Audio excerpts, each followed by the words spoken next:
news de ce soir avec du basketball. Les 12 éléphantes pour l'afro-basket sont connues.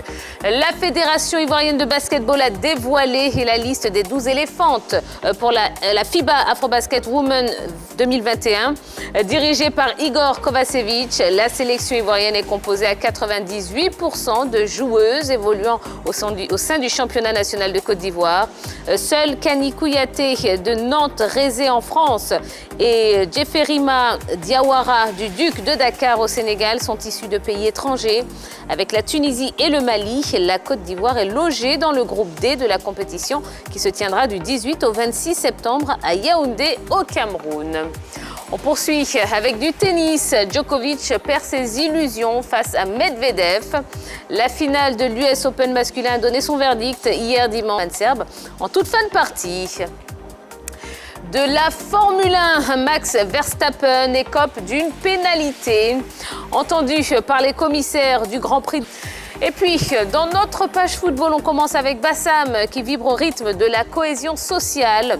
L'ONG Maison d'Espoir a remis des kits scolaires aux enfants de Grand Bassam à l'occasion de la journée du tournoi de football Chouto organisé dans la cité balnéaire. Cette compétition, dont la finale a été remportée par l'équipe de l'ancien leader, était adressée aux catégories U11 et U13. La finale a eu lieu le samedi 4 septembre et le tournoi a réuni tous les quartiers de Grand Bassam. L'ONG, avec cette compétition, veut promouvoir la paix, le vivre ensemble et la cohésion sociale. Parlons de Wonlo Koulibaly qui signe en Irak. Libre de tout contrat après son divorce avec le TP Mazembe, Wonlo Koulibaly n'a visiblement pas mis de temps à se retrouver un autre point de chute. Le latéral gauche ivoirien évoluera désormais en Irak sous les couleurs de Al Shorta SC en D1.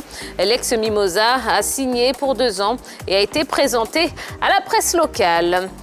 Ouattara Ousmane, lui, file en Tunisie.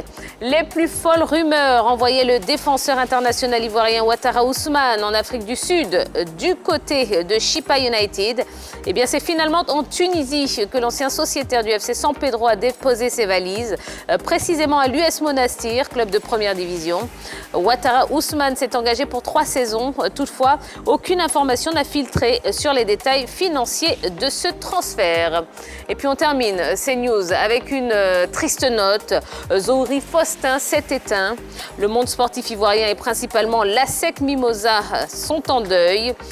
En effet, nous avons appris ce week-end le décès de Zohri Faustin, l'ancien attaquant des Jaunes et Noirs dans les années 70 et 80. Toute l'équipe de la Grande Team adresse ses condoléances les plus attristées à sa famille biologique et au monde sportif ivoirien. Voilà, vous avez vu, on avait beaucoup de choses à vous proposer en ce premier jour de la semaine. Eh bien,